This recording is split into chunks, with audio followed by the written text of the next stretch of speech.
This is a 1954 Mercedes-Benz 300 SL Gullwing.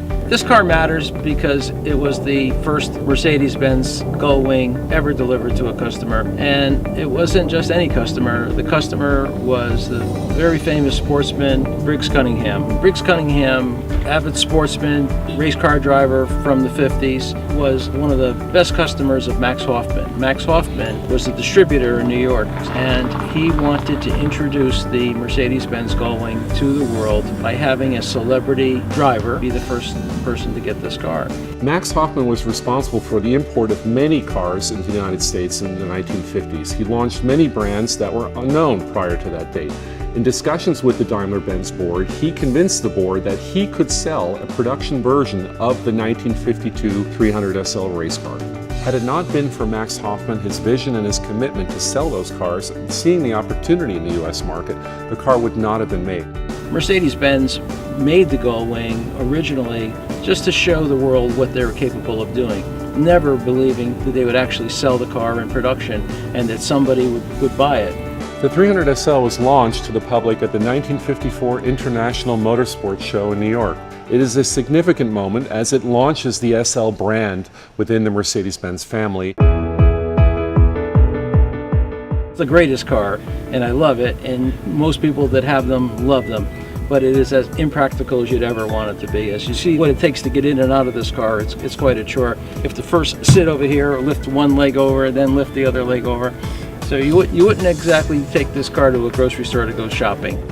But driving it, it feels great, it looks great, it performs exceptionally well, and they're just a joy. This particular Gullwing was the first car delivered, although the production number is number 3. The 300 SL number 3 is significant because it is the first car that landed in the hands of a consumer, in this case Briggs Cunningham.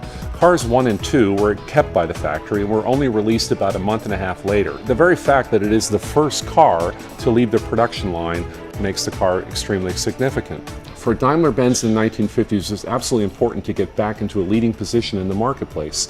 If you look back into the history of the brand, racing always played an important role. The tube frame chassis of the 1954 300 SL is a derivative of the 1952 race car chassis. It is lightweight in construction, and it is the reason why the car has its trademark gullwing doors. You could not mount a conventional door on that car because of the box frame nature of the tube frame. So it became a necessity to have these gullwing doors on the car to gain exit and entrance to the car.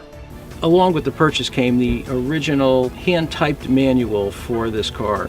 In the manual, they talk about these doors, not very flattering, but they call them trap doors, which is very interesting. The name Gullwing just evolved from the public because it looked like a Gullwing. The term Gullwing was popularized in the press. It was never an official name, so we know the car as a 300 SL Coupe. To this day, Mercedes-Benz does not address this car as a Gullwing, yet the rest of the world does. The 300 SL, when it was introduced in 1954, was a technological marvel. It featured a lightweight tube frame chassis, and it had fuel injection, mechanical direct injection, which is something that is significant in that it was the very first car ever to have fuel injection. Good morning. It looks fabulous. This is such a great car to own. No matter where I go, people stop and ask about it. And they just think it's, wow, what a story. I didn't just find a Mercedes Gullwing, I found the Mercedes Gullwing.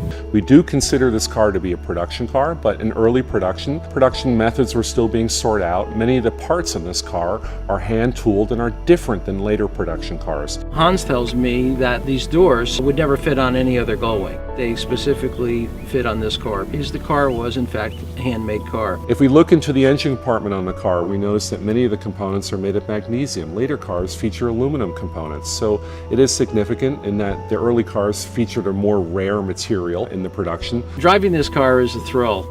I think a lot of it is just knowing how important it is, knowing the history of it, but also the fact that it's a fresh restoration and done by such a qualified restorer.